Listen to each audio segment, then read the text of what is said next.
Welcome to The Prize Inside. The Prize Inside. A chiropractor's journey in everyday holistic health and vitality. Here, your host, Dr. Jeremy Myers, delves into the remarkable journeys of everyday people who have embraced the path to health and healing. Through his practice, Dr. Jeremy encounters inspiring stories of profound transformation and the power of true healing within each of us. Stay tuned as we discuss various holistic topics and unlock the healing potential that lies within us all.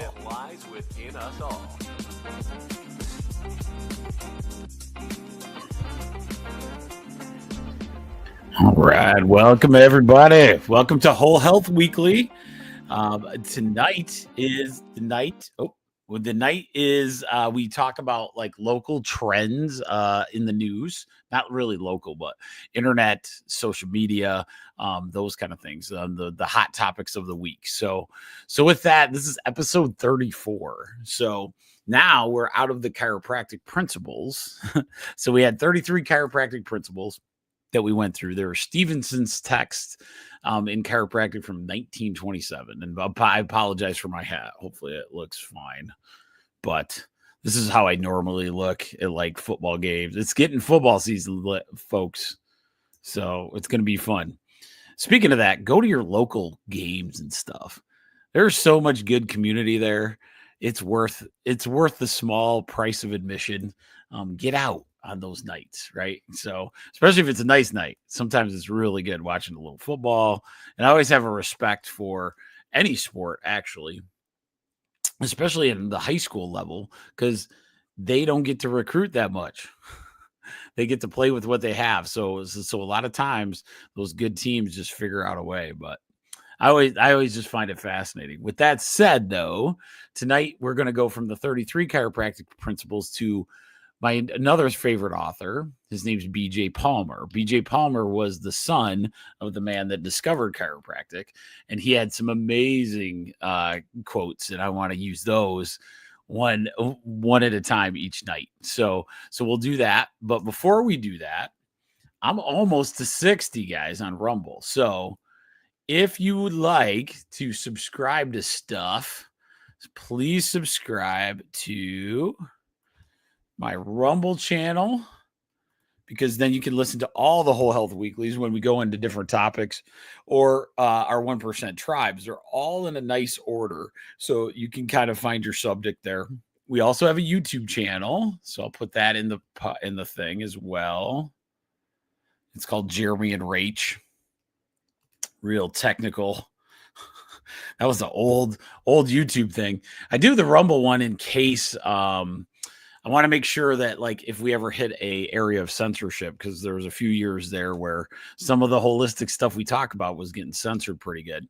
And I want to make sure that we have that, for your access as well. So YouTube was censored hardcore like a few years ago on the old COVID stuff. So now I don't think it's as big a deal. However, I like to know that. So the other place you can do is, if you like listening to podcasts, this is streamed as a podcast as well on all the stuff. So Spotify, iTunes, all those different ones, lots of different podcasting, and it's under The Prize Inside, a chiropractor's journey, and you can get on there as well. So 3 different places where you can either subscribe, or it doesn't cost anything, those kind of things. But now that I'm up to my Rumble channel being up in that 60, I'm starting to get comfy, where there's this thing I want to do where we just talk about, we do chats, right? So we do a chat where question and answers over online. I want to build up our audience to do that. So So as we go, I'm going to keep doing this until I get up to that audience that, once you ask a question, we can come up with a good answer. So that would be fantastic. But first, before we get into the articles and the new stuff this week, let us look at the quote from BJ Palmer. I'm going to use it today. I thought I found a really good one. So this is the one that I love. So let's use we're going to go with this one, but there's several, right? So he has many ones. This one is, quote, this is from BJ Palmer: "We never know how sick we are until we get well, and we never know how well we are until we get adjusted." So I'll say that again. We never know how sick we are until we get well, right? And then we never know how well we are until we get adjusted. And what he means by that is when you take the time to do the self-care of chiropractic adjustments, different modalities, let's say, exercise, eating right, all of a sudden your world changes to going, there's a higher level of wellness that can occur beyond what you're feeling at that moment, if that makes sense. That's what we talk about with 1%. Every day, you're trying to get 1% better than you did before. It's the secret of anti-aging, by the way. Everybody says it's a pill, all that stuff. No, it's focusing on your health and longevity every day, every single day. You're going to do something to improve your health every single day. So with that said, that was a pretty good quote. Hopefully we'll be able to do that a little bit more as we go. But so I'll have a different quote from different like chiropractic things out there, like quotes from books and all those kind of things as we go. So with that said, let's look at the highlights of this week. What is trending on the old social media? Okay. So the top news stories this week is the AI. Still is AI-driven diagnostics and precision medicine. So artificial intelligence is revolutionizing healthcare in 2025 with advanced diagnostics analyzing medical data like blood tests and imaging for faster, more accurate diagnoses. Precision medicine, tailoring treatments to genetics, lifestyle, and environment, is gaining traction, minimizing side effects and improving outcomes. So, as I talk about all the time, there's always a double-edged sword, right? So we're going to have this AI stuff, and it's going to be probably fantastic. It's probably going to be one of these things that we will definitely want to do. One of the things I really caution people on, though, is testing yourself all the time, because one of the biggest problems that occurs even currently with just the at-home blood pressure, there's actually psychological problems that happen when people have an at-home blood pressure cuff. Why? It's because they start taking this blood pressure over and over and constantly. It happens to the best of us. It's nothing that I would say they have an issue or anything. But the problem is when we allow that to happen, we start causing yourself major anxiety over situations. Once you cause yourself major anxiety over that same situation, now we're going to do things that really can mess with you, right? So you can cause yourself even more health problems, because remember, always, all dis-ease, right? That's what us chiropractors, I love calling it that. That's not mine. That's BJ Palmer's or DD Palmer's. Dis-ease is the lack of ease, right? So if your body's in perfect ease, it means everything's working well. It's perfect health, that kind of thing. If it's in dis-ease, there's lack of communication there. And so when we cause ourselves thoughts that put us in dis-ease, relaxation, let's say, so that disconnect can actually cause you health problems. So as AI comes in, what I really want you to know is there's probably no way we can stop it and control it necessarily, but we can control how we use it. And I would suggest that you really take heart in that. One of the things that I will promote a lot, there's going to be watches, there's going to be meters, there's going to be constantly all these different monitoring type systems. One of the problems with that is it does interfere with the biofield. So you have this biofield. Some people call it chakras, so aura, those kind of situations. We have a biofield about 5 feet around us, and we actually literally give off our own Wi-Fi signal. Let's say it's like that. So it's your own Wi-Fi. That's why when you're in a group setting, it feels different. Let's say you have a bunch of like-minded people. They're in a group setting, and you almost feel energized. When you're in a group of people that don't agree with you, you feel exhausted. Okay, so I'll give you an example. One time I used to teach when we were younger. I used to teach a class at KCC in physiology, or community college around. And it was like the first time I came in there, you hear chiropractor, and let's say a young student, and maybe, you're talking 80% of the the students probably have never even heard of a chiropractor. So the negativity you get right in the beginning of that class was pretty epic. I was sleeping a lot, and I'm like, man, what is that? Well, the energy of the place was like, this guy doesn't know what he's doing. What am I doing paying for a college class with this guy? Maybe I'm not going to learn the physiology I need to, those kind of things. And what ended up happening was it ended up being it reversed later, when they figured out that I was not joking. I want you prepared for whatever, medical area we're going into, predominantly nurses in that one. But then the energy would switch, and then the energy, like my fatigue kind of went away, right? Because you can obviously tell I can talk a lot.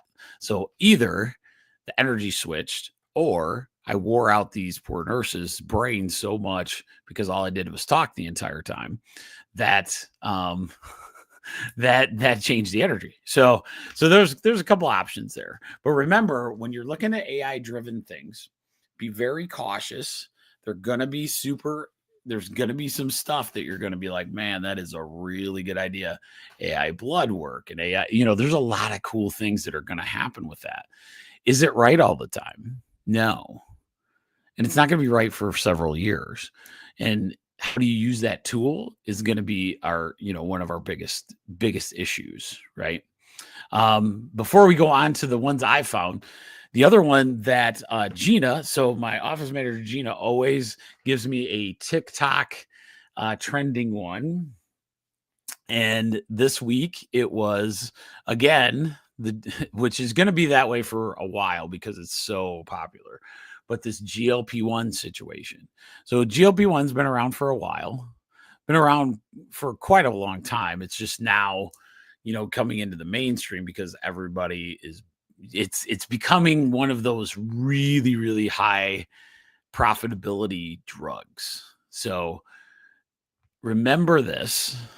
I'm going to tell you how it works. So GLP-1 is something that's mimicking the hormone. It's a drug that's mimicking the hormone that tells your body you're full. Anytime we have some kind of chemical that tells your body to do something, that's usually not the greatest, do something that it normally does. Let's say it that way. I like using melatonin as my favorite example. When you take melatonin as a natural herb or supplement, your body produces melatonin to allow you to sleep. What occurs, though, is your innate intelligence of your body is so intelligent that it says, oh, you're getting melatonin from a different source. So therefore, I will expend my energy somewhere else, and I will not produce as much melatonin. And so as this melatonin goes, your ability to produce that melatonin will go away, right? So that person now that's taking the melatonin, if they stop taking the melatonin, the body's not producing the melatonin like it was. So a lot of times you become addicted to it in the sense of you have to have it to fall asleep. Okay. So that's kind of how melatonin works. they've had some really good studies in saying that we don't produce enough melatonin as we age just because of our toxicities and those kind of things. So being an older adult, sometimes the melatonin might be a great answer for you, because we don't produce enough. That's a whole different scenario. With GLP-1, what it's doing is it's mimicking that one hormone that says, hey, I'm full all the time. That could make a major problem, because here's the problem. If my body says that I'm full, it's telling my brain that I'm full, but yet I'm not full. The pancreas activates. The liver starts to activate, waiting for food to come, but it's not there. The bile starts secreting. The stomach acid starts going a little crazy. You can have all these different organs start to produce things like there's food there, right? Or preparing for that food. And that can make a major issue. That's why side effects on these type of medicines are like up there. But the drive of I wouldn't say vanity. I hate to use that word, but it's kind of that way. Our vanity of the weight loss and those kind of things, and not doing it the right way. And because it's very quick and it works, you lose the 10 to 20 pounds, can be a major issue. Now, with that said, some people's pancreas and insulin doesn't function correctly. So that's where the GLP-1 was actually this really cool, medicine that I would agree with if you had type 2 diabetes. If you have type 2 diabetes, it means your pancreas isn't producing the insulin like it should, right? So we have issues that way. Then the medicine makes sense. Does it make sense when you're just trying to lose weight? No. Even your doctor knows that, right? So that's why they won't give it to you unless you're type 2 diabetic. There's a reason they're doing that. They're not just being mean so you don't get the drug. Okay. So just remember that when a doctor is like hesitant to give it to you, because let's say you don't have type 2 diabetes, because there's a lot of push on these poor doctors to give this medicine because it makes you lose weight. Think about that. Think about the ramifications. I know you don't see what happens with your gallbladder goes nuts or your stomach acid, but eventually those are the kind of things that health and longevity wise don't add up to success. Okay. So GLP-1, I would say really, really study it. I'm not going to recommend I'm not going to be a crazy person, say don't take it or do take it or whatever, but just remember it's going to come in various forms, understanding that it's if you guys understood, it's the newest thing other than, so Viagra was the last drug that went off, that took off like this. Viagra exploded in the amount of billions of dollars they created. Viagra, in a sense, didn't have as many side effects as this stuff. So there wasn't as many, raising the alarm all over the place. But they're using this, information, and take it for what you will. I could be wrong. You could say that, oh, you don't know what you're talking about. It's been around a long time. That's fine. I'm just telling you from a holistic perspective. There's a lot of things holistically and medically that when you take it and replace the process in your body, that is not as being as healthy as allowing that process to become normalized naturally. You've seen it. You've probably had people that you can literally take that type 2 diabetes and reverse it. You can do that. It's a lot of work and it's a lot of processes, but you can do that, right? Gut bacteria problems, right? Microbiome stuff. I can't wait. Hopefully I'll get a testimonial from her, but we did a gut health, trend with a lady and she's doing amazing. So, just from going from nothing to, going back to kind of normalizing it, it was really good to hear. So those are the kind of things. Just understand that when you go through that GLP-1 situation, it does work. There's no doubt. If you're mimicking the hormone that makes you not full, it works. But whiskey also works to take away pain. If I give you enough whiskey, your back stops hurting. Guaranteed. So just remember, one of those things, discern, find out why. There's several like that. A good example holistically, digestive enzymes. So that sometimes you'll take digestive enzymes and they really do work. Let's say you're having digestive problems. Digestive enzymes can get you kickstarted. The problem is your body stops making the digestive enzymes. And then, so you got to keep taking the digestive enzymes. Okay. So that's the idea. Herbally, you can take, just out of curiosity, you can take papaya enzymes. You can take, because papaya, well, they call it papaya enzymes, but it's papaya actually stimulates the digestive enzymes that you already create. And that could get it going, right? So you have that. Using a bitter, bitter before you eat. So a bitter is basically initiating the digestive process if you had food. So think of an Italian dish, and they always had this little like shot of alcohol. That shot of alcohol was considered a bitter. The bitter gets your salivary glands going, and then it gets your digestive juices kind of flowing prior to a big starchy meal, because a big starchy meal, pizzas, pastas, all those things need a very good digestive process to break it down, right? And so if you get a good digestive process, you can break it down. The problem is a lot of our digestive processors are broken. And so that's one reason, pastas and all those kind of nail us, right? So that was a good one. All right.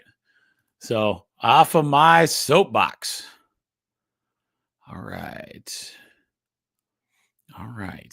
There's some good stuff on microbiome research. And okay, let's read this one. The gut microbiome, which we know is a major focal point in the 2025 season. A lot of research linking it to digestion, mental health, and chronic disease prevention. New probiotics and prebiotics are being developed, driven by a deeper understanding of microbial communities. And that is true. That's where I would watch the news trends, as we go. Probiotics are going to get better. Prebiotics are going to get better. That will be a thing. And I 100% agree. The biggest thing is like understanding that there's more to just the probiotic in the digestive process. Go back, if you aren't part of my 1% or the Rumble channel, you can go look up what choleretics or cholagogues are. Things that stimulate the gallbladder and liver. That's part of your digestive process. Your pancreas is. So there's a lot of things too that you want to make sure that you have all those things, all your ducks in a row for the entire digestive system, right? So just making sure that we understand those gut microbiomes as we go forward. There's trillions of these little bacteria, these gut microbiomes, and we're just scraping the top surface, of that. One way to not worry about the 4 trillion and have to name them, start eating fermented foods. If you missed us, I got the picture still.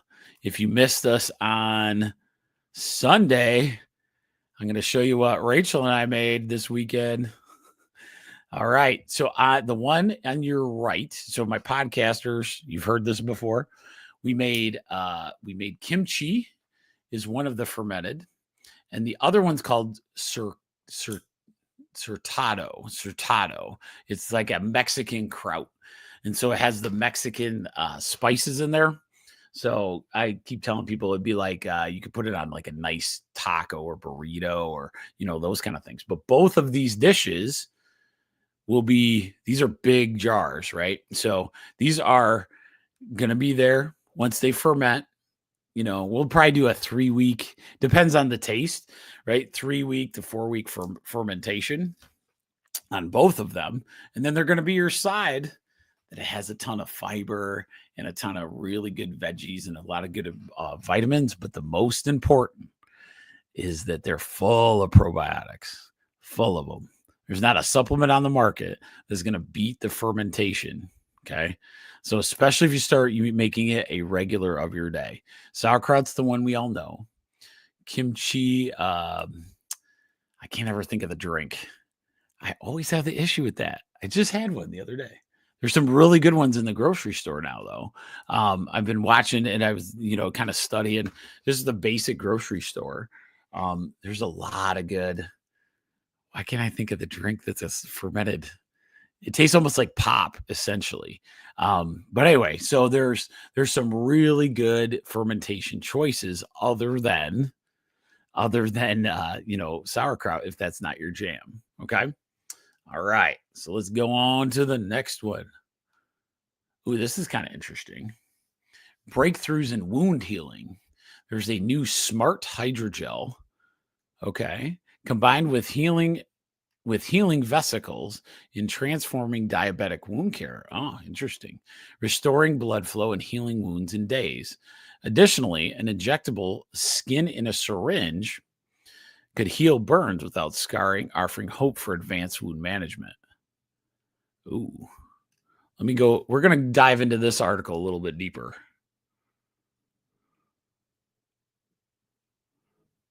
All right, where'd it go? Sorry, guys.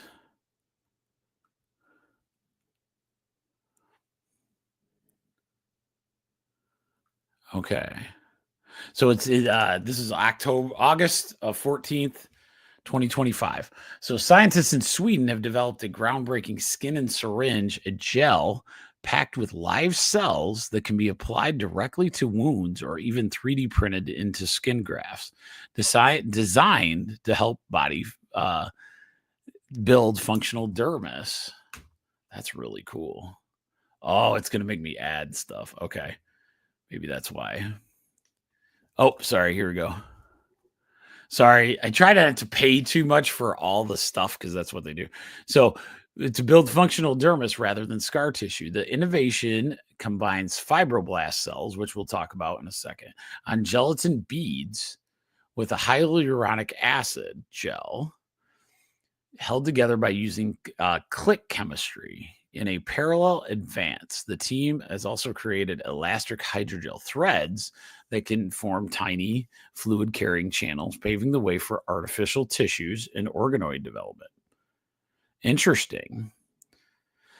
So what that's saying is fibroblasts are kind of this building block cell that is part of your healing process. So a fibroblast is something that you would find in a scar tissue or those kind of things. Hyaluronic acid is part of a lot of times your cartilage, cartilaginous kind of material. So it sounds like they combine the two into a gel and then kind of stick it in another gel and like kind of rub it on there. That's interesting.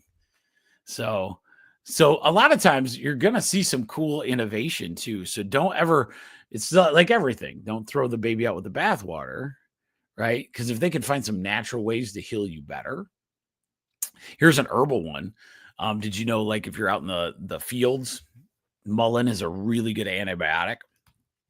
It's like an antiseptic over the top of your in mullein grows like a weed, especially around in Michigan. So sometimes if you ever got in that situation, let's say your kid scraped their knee, you could actually go get some mullein, get all the mullein flour and all that stuff, and then make basically wet it with your saliva that is also kind of antiseptic, and you could stick it right on that wound. And you'll actually help it from getting so it's like antibacterial, antiseptic type situation. Oh, they call it. It's kind of like a wound pack, basically. But what do they call it? I'm sorry, guys. I'm like at the tip of my tongue tonight. Herbal poultice. That's what it is. Jeez.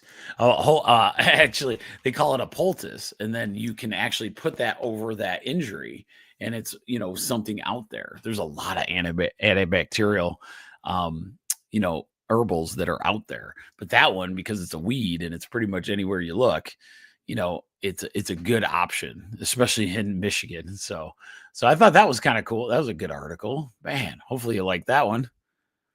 All right. Okay, so we got an article on this one. Okay, so let's go to this one. Concerns about ultra processed foods, which we understand. A new American Health Association advisory suggests not all ultra processed foods are harmful, but studies show diets lower in processed food lead to greater weight loss. This has sparked discussions about nutritional guidelines and public health policy. So we're going to have a lot of this fighting, scratching, and clawing, because we've avoided the conversation for so long and the amount of ultra processed junk that's literally in our food. There's literally, in America, there are 20 ingredients that are not allowed in other countries because they have no nutritional value. What your goal in your life is to eat things, ingest things that have a high nutritional value. Okay. So the more organic, whole that you can possibly do, the more health and better you will feel. Bottom line, no questions asked about that. Ultra processed food will never beat something that's a whole food. It can't do it. Nature still wins. Your plants still have what this universal intelligence is, what we'll call it, right? It has this universal intelligence. It wants to interact with your innate intelligence within your body. When you deprive that body of these natural ingredients, then we start having issues. Okay. So that's something to really, really focus on when you're looking at that. Is it hard to do to avoid ultra processed? Yes, it absolutely is. There's not a time that I'm going to tell people that, oh yeah, you're going to be perfect in all aspects of this. That's why I push people a little bit at the office, and I feel bad doing it. But like today, I had a guy and he was like, man, I didn't sleep well. I see him, he's a regular of mine and he's hilarious.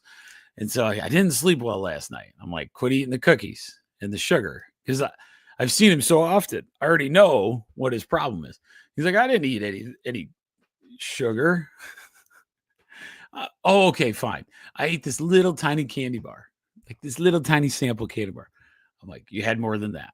He's like, okay, fine. There was a cookie that looked lonely, and I had to make sure that he wasn't lonely anymore. I'm like, okay, so there you go. So he was doing so well with the non-fake sugars that he was sleeping well. And then he went back to not, eating the fake sugars, and that will kickstart the rest of your body. Your body has a lot to do when you eat a bunch of fake stuff, right? It's kind of like, I don't know why, there's a clean paved, brand new road, kind of rare in Michigan to get one of those nice paved roads. And then the dirt one, right? The dirt road. Your car's going to need a little bit more, car wash time than maybe the nice, clean paved road, right? So think that way, when you're looking at these ultra processed foods, which you guys kind of already know. All right. Okay.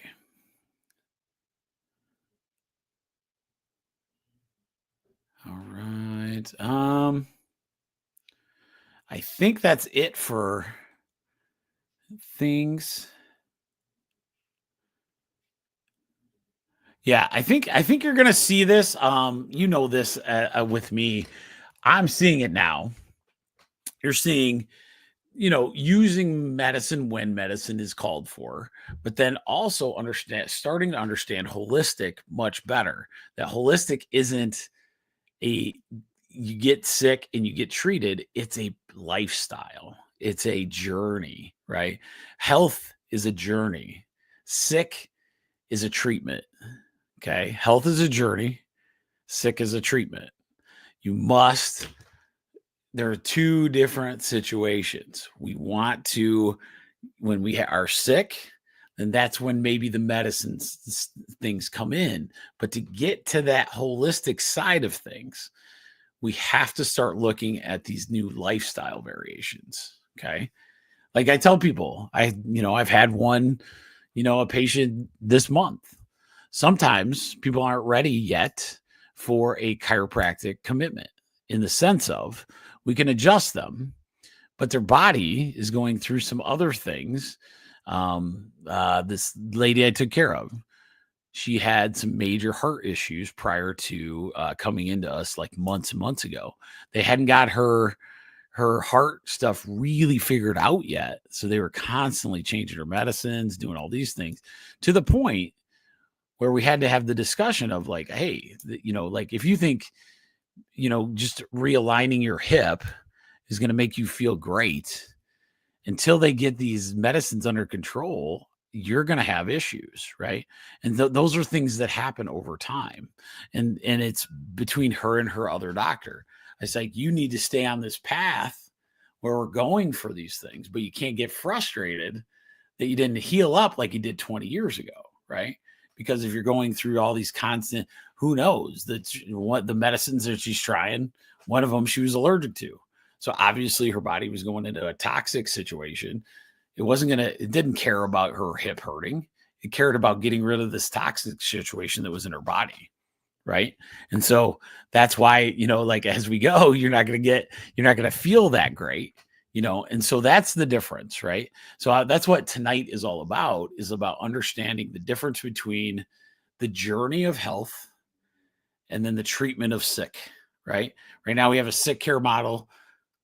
That's what they want you to, that's the only time they want to talk to you, right? We want to just do that. It's not really true, because a lot of times your healthcare, your medical doctors and all those people are actually out there. The tools that they have are if you're really, really sick. And so, start using those things. The one thing they do have that's really, really good is the testing, right? The testing. Do that. Learn how to utilize that testing to your advantage, right? Not just to treat something with a certain medicine possibly, but understanding how your body's working. You know what I mean? So anyway, I could get lecturing you guys all night. Okay. So that was pretty good. Now let's go into my other favorite part, articles from Dr. Mercola himself. We're going to check these guys out. These are usually your nice holistic things that are kind of trending. And a couple of them you've heard before. So hang in there if you know what I'm talking about. But this is another reason. So this article is by Dr. Mercola, and it's microplastics trigger mitochondrial stress in human liver cells. And we'll go over what microplastics are. Microplastics from everyday items like water bottles disrupt liver cell function by damaging the mitochondria, the energy-producing structures inside your cells. Even low doses of common plastics triggered oxidative stress. Oxidative stress is super major stress on your cells, so think that way. DNA damage can happen and abnormal cell growth in human liver cells. The cellular cleanup process, known as autophagy, which is active in your liver, was activated but failed to complete, leading to buildup of damaged material and further dysfunction. So why is the liver? Why are they saying the liver? Because the liver is the place that your body detoxes things.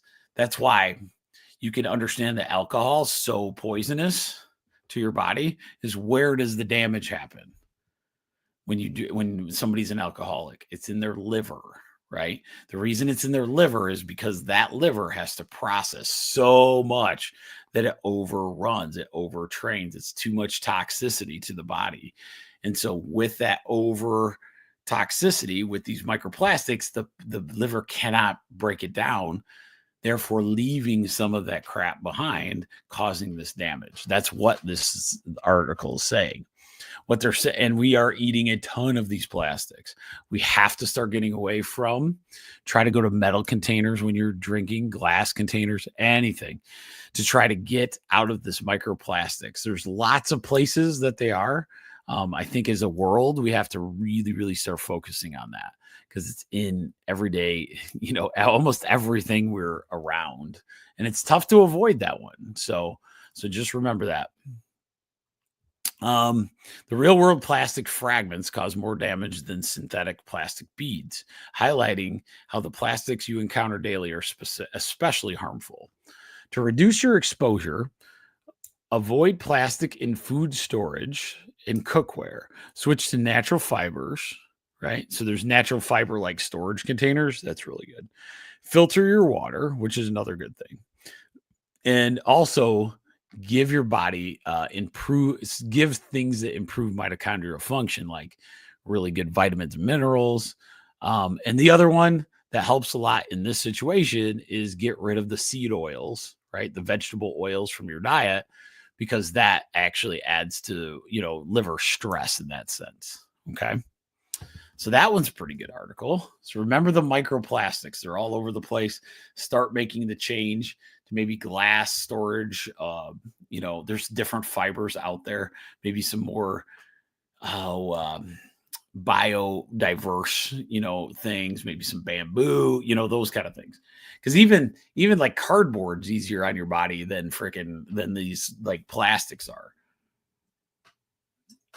So like your little paper ones are actually easier on you. Okay, here's another one that I want to go over because I think this is important. Titanium dioxide. This is another Dr. Mercola article. So titanium dioxide in processed foods disrupts gut hormones and blood sugar. Okay, so titanium dioxide is a common food additive used to whiten and brighten processed foods. But studies show it disrupts gut hormone signaling, impairs blood sugar control, and contributes to metabolic dysfunction. Even without causing visible gut damage, titanium dioxide shuts down the production of hormones that are key to appetite regulation, insulin response, and digestive timing.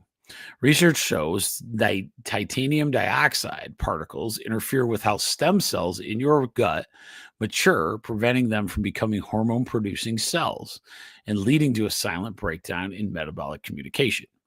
Okay, we're going to talk about that one. And then, so let's talk about that now.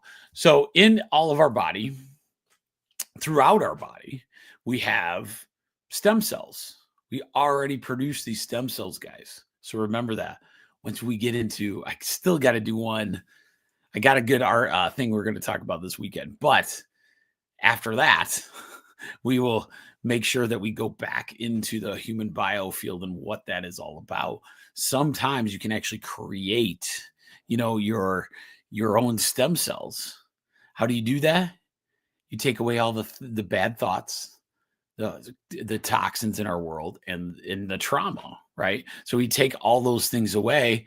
Our stem cells are able. That's how we can heal. Here's a good example. I have a lady that watches a lot, and she hurt herself.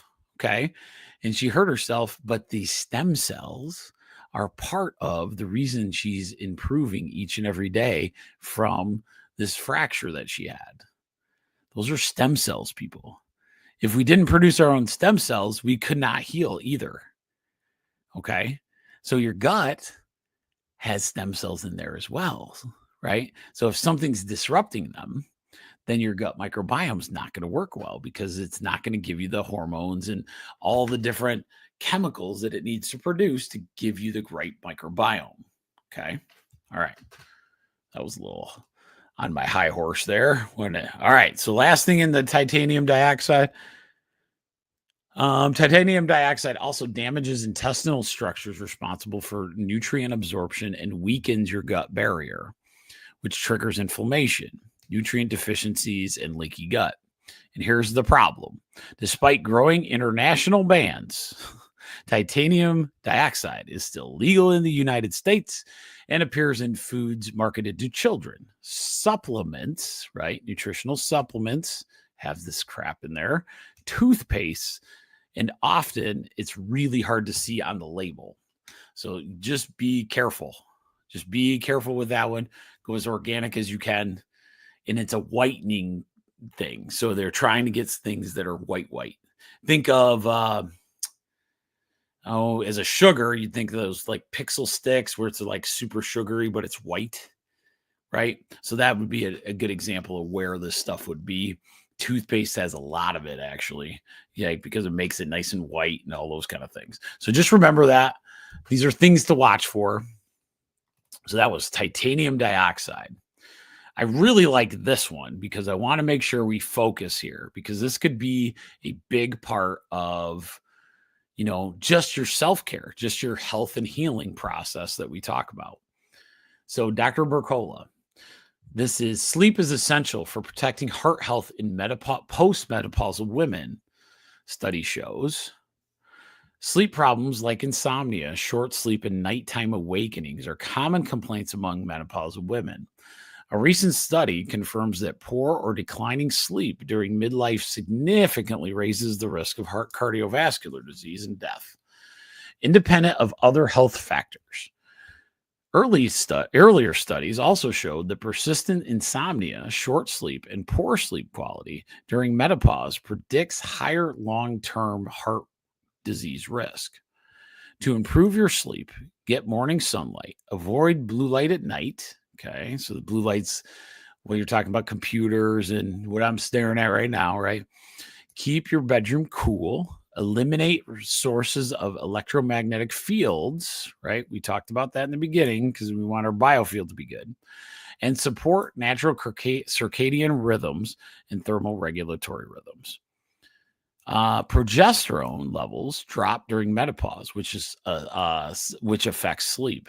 Supplementation has been shown to improve night sweats and quality in many perimenopausal women. There is a lot of options when you look at herbal. Sometimes you can't have just herbal.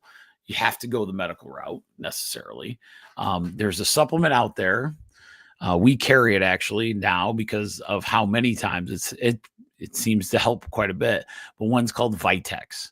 Vitex is also called the chaste berry, common around the world for using for the menopause situation. They use it for all kinds of other things and hormone balance in general. A lot of chaste berry teas out there. There's a lot of different options for that. But one of the things that was profound when I went into, did this registered herbal thing was that I found out how much we can help in the, that area with just little changes. Not that you're curing anything, but there are a ton of herbal options for you to try where it just doesn't feel like, my menopausal women have a lot of options, so that's one big area to kind of look at as far as like when you're looking at different things, but understanding that your sleep is so important. How much sleep? That's a good question. Sometimes your body will tell you. Your innate intelligence kind of tells you that. Like, how do you feel? All those things. Is there a number? Not necessarily. Some people, 5 to 6 hours is plenty, and they feel wide awake and refreshed. Some people need all of it. Some people only need 4. Don't beat yourself up, if you're not a big sleeper person, right? Sometimes you cause your own self frustration when you can't sleep as long as you used to. Well, think about this. This happens to my retired people all the time. You just worked 60, 70 hours a week for like 30 years on your feet all the time, walking, working. Let's say you worked at the factory. You're finally retired. Now your body goes, oh crap, I'm not walking and working all day long. I'm not burning that kind of calories anymore. So now I'm sitting. All the body innate intelligence is saying, dude, I had you lined up to work hard every single day. And all of a sudden you're not doing that anymore. Give yourself a little break when your body's like gonna, jump off the wall. I always laugh about that because like when my daughters were little, Dr. Geimer would say one of his favorite things to do is when this kid started school, he noticed both his boys were kind of crazy when they got home. Well, once you start seeing that, you're like, well, look at their day. Let's evaluate their day. They're sitting in a room and they got to listen to this teacher all day long. Okay. So they have to sit quietly, shut up, don't move for several hours. They get up, they run around for a little bit, eat some food, and then have to sit again. Once they get home, there's this pent up energy. So, like, they did it all summer. They went out and did all the stuff outside. Maybe they're playing a sport in the summer, whatever. But now you're saying sit in a chair, don't move. What do you think's going to happen? They're going to be hyperactive because they're trying to burn off that energy. So he used to do one of my favorite things that we would do, even at my house. We would go after hours and after school, and we would have little physical fitness trainings, like where we'd be like, all right, let's race. And then we'd race around the house, or we'd wrestle, or we'd do horses, something right after school to kind of burn that to where you're dying down, you're chilling as the night went on. But we did it right after school so that you could build up that pent up energy, and then hopefully the natural flow of the night where everybody starts getting tired and you really want to go to sleep. So I always thought that was a great idea. So that one is that one. All right. And then I had one more I wanted to give you guys tonight. All right. Let's see. Oh, I really like to put this one out there again. Let's go to this one. So there's quite a few different articles this week, but let's go after this one because I really like this, and it kind of gives you the idea of what innate intelligence does. So this is Dr. Mercola again. Here is how this article is called, "Here's How Quickly Your Liver Heals When You Stop Drinking." And I kind of went over this on Sunday, but I really want to push it again tonight. Within 24 hours of stopping alcohol, inflammation markers drop and liver cells start repairing themselves, with significant improvements occurring within weeks to months. Fat deposits clear up in 2 to 3 weeks. Liver enzymes normalize within a month, and major improvements occur at 90 days. Though severe damage may take a little longer, but still 90 days. Why do I want to bring this up now? Because it's not about just alcohol, right? What else do we have problems? Right now, there is a trend of younger people getting fatty liver problems, and they have never drank. They've never drank before, and all of a sudden, now they have fatty liver issues.